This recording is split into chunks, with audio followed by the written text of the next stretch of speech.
খবরের শুরুতেই দেখে নেব আজকের সংবাদ শিরোনাম। এইখানে অনেক টাকা খেলা হয়েছে, তবে আমি সব ভুলে গিয়েছি, সন্দেশখালিতে গিয়ে বললেন মমতা। ভোটে লড়ে তৃণমূলের পঞ্চায়েত প্রধান হয়ে গেলেন বাংলাদেশের অনুপ্রবেশকারী। প্রকাশ্যে ভয়ঙ্কর তথ্য।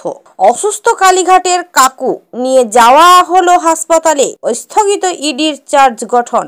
অসম থেকে গ্রেপ্তার আনসারুল্লাহ বাংলা টিমের আরেক সদস্য। মাসে 18,000 টাকা ভাতা পাবেন পুরোহিত গ্রন্থীরা। ভোটের আগেই বড় ঘোষণা। কান্না থামাতেই পারছি না, মমতার বড় ঘোষণা পাল্টে দিল রুক্মিণীর জীবন। প্রতিদিন নিয়মিত খবরের আপডেট পেতে মিমি নিউজ চ্যানেলটিকে সাবস্ক্রাইব করুন, পাশে থাকা বেল আইকনটিকে ক্লিক করুন। খবর শুনলেন সংবাদ শিরোনাম, আসছি বিস্তারিত খবরে। একাধিক প্রকল্পের ঘোষণা করলেন মা বোনেদের কল্যাণার্থে। একাধিক প্রকল্পের সুবিধা প্রদানের ব্যবস্থা করলেন মুখ্যমন্ত্রী। সঙ্গে নাম না করে তুলে আনলেন সন্দেশখালী আন্দোলনের প্রসঙ্গ। চলতি বছরের শুরুর দিক বিক্ষোভের আগুনে কার্যত জ্বলে উঠেছিল সন্দেশখালী। নারী নির্যাতন, জমি দখল সহ এক গুচ্ছ অভিযোগ তুলে ঝাঁটা, লাঠি, বাঁশ হাতে রাস্তায় নেমেছিলেন সন্দেশখালীর শয়ে শয়ে মহিলা। সমস্ত সন্ত্রাসের নৈপথ্যে উঠে এসেছিল শেখ শাহজাহান, শিবু হাজরা সহ একাধিক স্থানীয় তাবড় তৃণমূল নেতার নাম।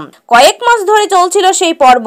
এখন সন্দেশখালী শান্ত থমথমে। এক বছর পর সেই সন্দেশখালীতে পা রেখেছেন মুখ্যমন্ত্রী মমতা বন্দ্যোপাধ্যায়। একাধিক প্রকল্পের ঘোষণা করলেন। মা বোনেদের কল্যাণার্থে একাধিক প্রকল্পের সুবিধা প্রদানের ব্যবস্থা করলেন মুখ্যমন্ত্রী। সঙ্গে নাম না করে তুলে আনলেন সন্দেশখালী আন্দোলনের প্রসঙ্গ। তিনি বললেন, জানি এইখানে টাকার অঙ্কের খেলা হয়েছে, দেখলেন তো সবই। ভাবতা যা হয়েছে হয়েছে, আমি ভুলে গেছি, মনে রাখতে চাই না। আমি চাই সন্দেশখালীর মেয়েরা 1 নম্বর স্থানে আসুক। নারী নির্যাতনের অভিযোগকে সামনে রেখে সন্দেশখালীর মহিলারা ঝাঁটা, লাঠি হাতে পথে নামেন। দিল্লি থেকে প্রতিনিধি দল যায়, ম্যাজিস্ট্রেটের কাছে গোপন জবানবন্দি। হাইকোর্টের মামলা, 144 ধারা জারি, বাহিনী মোতায়েন। এই সব অধ্যায় পেরিয়েও গত লোকসভা নির্বাচনে সন্দেশখালীতে ঘাস ফুলি ফোটে। রাজনৈতিক বিশেষজ্ঞদের মতে এই ক্ষেত্রে অনেকটাই কাজ করে থাকতে পারে গঙ্গাধর কয়ালের ভাইরাল ভিডিও, যে ভিডিওর সত্যতা যাচাই করেনি মিমি নিউজ। সন্দেশখালীর নারী নির্যাতন নিয়ে যখন তোলপাড় বাংলা, তখন সেইখানেই এক বিজেপি নেতার স্বীকারোক্তি ছিল, টাকা দিয়ে নির্যাতনের মিথ্যা অভিযোগ করানো হয়েছে। আর ঠিক এই বিষয়কেই হাতিয়ার করেছে তৃণমূল। 1 বছর পর সন্দেশখালীর মাটিতে পা রেখে মমতা বন্দ্যোপাধ্যায় বলেন, এইখানে অনেক টাকার খেলা হয়েছে। এলাকায় মহিলাদের উদ্দেশ্যে বলেন, সকলে মিলেমিশে থাকবেন, কোনো দুষ্টু লোকের খপ্পরে পড়বেন না। যা হয়েছে হয়েছে, আমি ভুলে গেছি, মনে রাখতে চাই না। আমি চাই সন্দেশখালীর মেয়েরা 1 নম্বর স্থানে আসুক। আইনজীবী অম্লান ভাদুরী জানান, লাভলির কাছে পঞ্চায়েতের নির্বাচনে যিনি পরাজিত হয়েছিলেন, রেহানা সুলতানা কলকাতা হাইকোর্টে মামলা দায়ের করেন। বিচারপতি চাচলেই এসডিও কে রিপোর্ট জমা দেওয়ার নির্দেশ দেন। আইনজীবী জানান, নাসিয়া যে বাংলাদেশি তার প্রমাণ রয়েছে। বাংলাদেশি অনুপ্রবেশকারী কি তৃণমূলের পঞ্চায়েতের প্রধান? ভুয়ো নাম নথি ভারিয়ে তৃণমূলের পঞ্চায়েতের প্রধান হওয়ার অভিযোগ।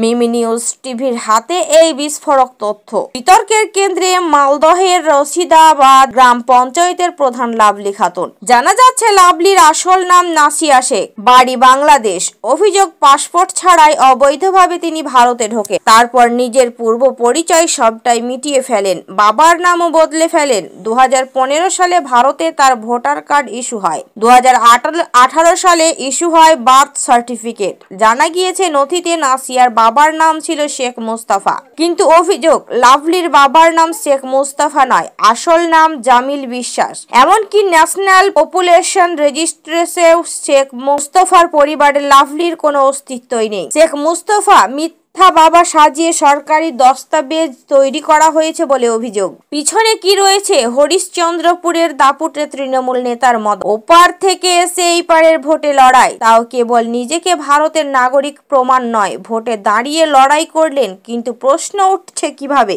আইনজীবী অম্লান ভাদুরী জানান, লাভলির কাছে পঞ্চায়েত নির্বাচনে যিনি পরাজিত হয়েছিলেন, রেহানা সুলতানা কলকাতা হাইকোর্টে মামলা দায়ের করেন। সোমবার ইডি বিশেষ আদালতে প্রাথমিক নিয়োগ দুর্নীতি মামলায় ইডির চার্জ গঠনের দিন ছিল। এই দিন কালীঘাটের কাকুকে আদালতে নিয়ে আসার পথে তিনি অসুস্থ হয়ে পড়েন। প্রথমে তাকে SSKM হাসপাতালে নিয়ে যাওয়া হয়। আবারও গুরুতর অসুস্থ কালীঘাটের কাকু সুজয় কৃষ্ণ ভদ্র। প্রেসিডেন্সি জেল থেকে তাকে SSKM হাসপাতালে নিয়ে যাওয়া হয়, কিন্তু সেইখানে অবস্থার অবনতি হওয়ায় তাকে দক্ষিণ কলকাতার একটি বেসরকারি হাসপাতালে নিয়ে যাওয়া হয়। সুজয় কৃষ্ণের অসুস্থতার কারণে প্রাথমিক নিয়োগ দুর্নীতি মামলায় ইডির চার্জশিট গঠন স্থগিত। ইডির দাবি, অন্য হাসপাতালে কাকুকে নিয়ে যাওয়ার জন্য নিরাপত্তার সুবন্দোবস্ত করা হোক। অন্য হাসপাতালে নিয়ে যাওয়ার সময় কাকুর পালিয়ে যেতে পারেন আশঙ্কা করছে ইডি। পরে আদালতে সুজয় কৃষ্ণের আইনজীবী জানান, তার মক্কেলের শারীরিক অবস্থার অবনতি হচ্ছে, তাকে দক্ষিণ কলকাতার একটি বেসরকারি হাসপাতালে হস্তান্তরিত করতে হবে। আদালত আইনজীবীর আবেদন মঞ্জুর করেন। তখন ইডি আশঙ্কা প্রকাশ করে আবেদন করেন সুজয় কৃষ্ণকে অন্য হাসপাতালে হস্তান্তরের সময়ে যেন কড়া নিরাপত্তার ব্যবস্থা করা হয়। বিচারক কলকাতা পুলিশকে নিরাপত্তার ব্যবস্থা করতে নির্দেশ দেন। 2 জানুয়ারি ওই হাসপাতালকে কাকুর শারীরিক অবস্থার রিপোর্ট জমা দেওয়ার নির্দেশ দিয়েছে বিচারক। গত কয়েকদিনে পশ্চিমবঙ্গ ও প্রতিবেশী রাজ্য অসম থেকে সেই সংগঠনের সঙ্গে যুক্ত কয়েকজনকে গ্রেপ্তার করা হয়েছে। তাদের জেরা করে এবিটি সম্পর্কে গোয়েন্দাদের কাছে উঠে এসেছে একের পর এক তথ্য। অসম থেকে ফের গ্রেপ্তার করা হলো এক আনসারুল্লাহ বাংলা টিমের সদস্যকে। কোকরাঝাড়ের ভডিয়াগুড়ি থেকে অসম STF এর জালে গাজী রহমান নামে এক ব্যক্তি। কোকরাঝাড়ের স্লিপার সেলের মাথা গাজী রহমান। দাবি, অসম গত কয়েকদিনে পশ্চিমবঙ্গ প্রতিবেশী রাজ্য অসম থেকে সেই সংগঠনের সঙ্গে যুক্ত কয়েকজনকে গ্রেপ্তার করা হয়েছে। তাদের জেরা করে এবিটি সম্পর্কে গোয়েন্দাদের কাছে উঠে এসেছে একের পর এক তথ্য। এর আগে আবু জাহির শেখ ও মির্দা বলে আনসারুল্লাহ বাংলা টিমের 2 সদস্যকে গ্রেপ্তার করেছিল অসম পুলিশ। ধৃতের কাছ থেকে বিপুল পরিমাণ বিস্ফোরক বন্দুক এবং গুলি উদ্ধার হয়।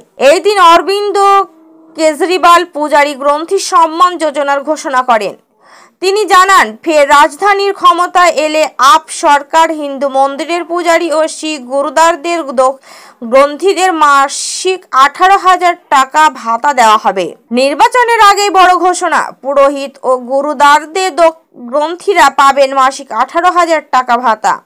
বছর শেষে এই বড় ঘোষণা করলেন দিল্লির প্রাক্তন মুখ্যমন্ত্রী তথা আম আদমি পার্টির সুপ্রিমো অরবিন্দ কেজরিওয়াল। 2025 সালের শুরুতেই দিল্লির বিধানসভা নির্বাচন। ভোটের দিনক্ষণ ঘোষণা না হলেও এখন থেকেই কোমর বেঁধে নেমে পড়ছেন রাজনৈতিক দলগুলি। ক্ষমতায় ধরে রাখতে মরিয়া আম আদমি পার্টি। তার জন্য নির্বাচনের আগে নানা প্রকল্পের ঘোষণা করছেন আপ সুপ্রিমো অরবিন্দ কেজরিওয়াল। এই দিন দিল্লির প্রাক্তন মুখ্যমন্ত্রী অরবিন্দ কেজরিওয়াল পূজারী গ্রন্থি সম্মান যোজনার ঘোষণা করেন। তিনি জানান, ফের রাজধানীর ক্ষমতায় এলে আপ সরকার হিন্দু মন্দিরের পূজারী ও শিখ গুরুদ্বারের গ্রন্থীদের মাসিক 18,000 টাকা ভাতা দেওয়া হবে। আগামীকাল 31শে ডিসেম্বর থেকে এই প্রকল্পের নাম নথিভুক্তকরণের কাজ শুরু হবে বলে জানা। কথাই আছে, যার শেষ ভালো তার সব ভালো। 2024 সালটা যে এইভাবে শেষ হবে ভাবেনি অভিনেত্রী রুক্মিণী মৈত্র। মুখ্যমন্ত্রী মমতা বন্দ্যোপাধ্যায়ের সিদ্ধান্ত এক পলকে যেন বদলে দিল নায়িকার জীবন। সন্দেশখালীর সভা থেকে ঘোষণা করলেন মুখ্যমন্ত্রী। কথাই আছে, যার শেষ ভালো তার সব ভালো। 2024 সালটা যে এইভাবে শেষ হবে ভাবেনি অভিনেত্রী রুক্মিণী মৈত্র। মুখ্যমন্ত্রী মমতা বন্দ্যোপাধ্যায়ের সিদ্ধান্ত এক পলকে যেন বদলে দিল নায়িকার জীবন। সন্দেশখালীর সভা থেকে ঘোষণা করলেন মুখ্যমন্ত্রী। নতুন বছরে নতুন নাম পেল উত্তর কলকাতার ঐতিহ্যবাহী প্রেক্ষাগৃহ স্টার থিয়েটার। বছর শেষে জনসভায় মমতা বন্দ্যোপাধ্যায় ঘোষণা করলেন প্রেক্ষাগৃহের নতুন নাম বিনোদিনী মঞ্চ। 1883 সালে স্থাপিত এই নাট্যমঞ্চের নৈপথ্যের কারিগর বিনোদিনী দাসী। যেইখানে বিনোদিনী নাটক দেখতে গিয়ে আবেগপ্রবণ হয়ে পড়েছিলেন শ্রী রামকৃষ্ণ পরমহংসদেব। এই থিয়েটারে এককালে নাটক দেখতে যেতেন ঈশ্বরচন্দ্র বিদ্যাসাগর, রবীন্দ্রনাথ ঠাকুর সহ একাধিক ব্যক্তিত্বরা। সেই প্রেক্ষাগৃহকে নতুন নামকরণ করলেন মুখ্যমন্ত্রী। এ যেন বিনোদিনী দাসীর স্বপ্ন পূরণ। এই দিন সন্দেশখালী জনসভার মমতা বলেন, আমার এটা এইখানে বলার কথা নয়, কলকাতাতেই বলার কথা। এইবার থেকে স্টার থিয়েটারের নাম হবে বিনোদিনী মঞ্চ। মুখ্যমন্ত্রীর ঘোষণা শুনে কেঁদেই চলেছেন অভিনেত্রী রুক্মিণী মৈত্র। বিনোদিনী রূপে বেশ কয়েক মাস আগে প্রকাশ্যে এসেছেন নায়িকা। 2025 সালে মুক্তি পাবে রুক্মিণী অভিনীত রাম কমল মুখোপাধ্যায় পরিচালিত ছবি বিনোদিনী নটটির উপাখ্যান। বিনোদিনী দাসীর জীবনের প্রেক্ষাপটে যে ছবি তৈরি করেছেন পরিচালক। আজকের মতো খবর এই পর্যন্তই শেষ হলো।